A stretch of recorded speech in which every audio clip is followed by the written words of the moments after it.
I think Secretary of State Rice must be thinking as she's heading out this time, how did it all go so badly wrong so quickly? I mean, it's a little more than 3 months since Annapolis.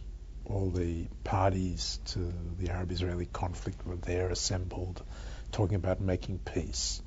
And now we're back to a warlike situation in Gaza.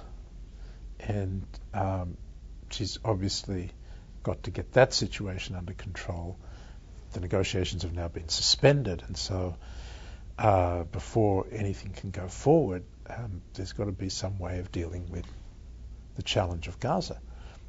But to deal with the challenge of Gaza is immensely difficult now, because with Hamas having taken control there by military force, there's no sensible way out that can either include Hamas, since Hamas is not interested in negotiating peace with Israel, since Hamas is engaged in a conflict not just with Israel but with the Palestinian Authority that Israel wants to negotiate peace with. That if Hamas is somehow brought into the process, you lose Israel and the rest of the Palestinian Authority, so you don't even have a negotiation then.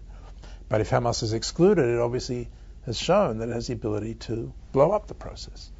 So it's a real conundrum now, which I don't think needed to develop in this way if the Secretary of State and President Bush had taken seriously their own objective of trying to achieve an agreement by the end of the year. And they've just been absent from the arena since Annapolis, for all intents and purposes, except for the President's magical mystery tour to the Middle East, which really did nothing to advance the process.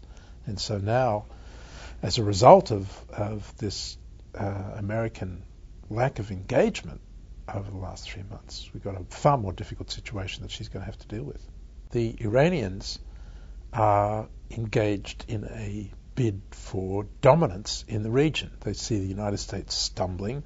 They see the opportunity to spread their influence to Iraq, which they've done quite effectively, in Lebanon, where through Hezbollah they're helping to paralyze the Lebanese government and rebuilding Hezbollah's capability of confronting Israel.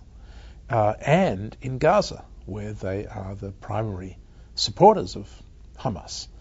And so in that sense, they are there using their influence in a very negative way to hold up the United States and its friends and allies. In a more fundamental way, they gain from the inability of the United States to show that its way works. You see, the message from Ahmadinejad, the Iranian president, is violence, terrorism, defiance of the international community and the UN Security Council works. This is the way that we can achieve not only our ambitions as Iranians, but we can achieve dignity for Arabs and liberate Palestine. And that's the message that comes from Iran, from Hamas, from Hezbollah. And the United States, through the Annapolis process, was engaged in an effort to show that that was wrong, that through negotiations and reconciliation and peace, Arabs, Palestinians can achieve their rights much more effectively. And that's what's at stake here in a much broader sense. And unless the Secretary of State is able to get this process out of the rut that it's now been driven into by Hamas's actions, we're going to find a situation in which those who are identified with the process, whether it's Palestinian President Mahmoud Abbas or Prime Minister Salam Fayyad, or the Saudis, or the Egyptians, or the Israelis, all of them are going to be discredited, and the Iranians will gain from that.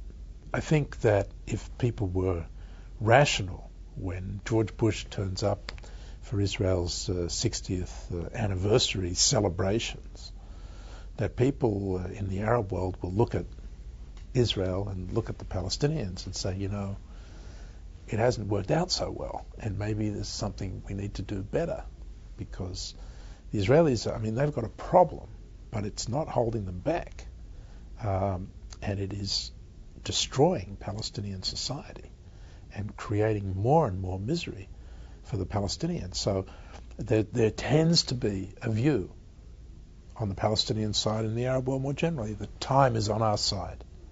I think the message of the 60th anniversary is time is not on the side of the Palestinians. Time is not on the side of peace, and we really need all who want to see a reconciliation, who want to see a Palestinian independent state living side by side in peace with Israel, to redouble their efforts to try to achieve this before it's too late.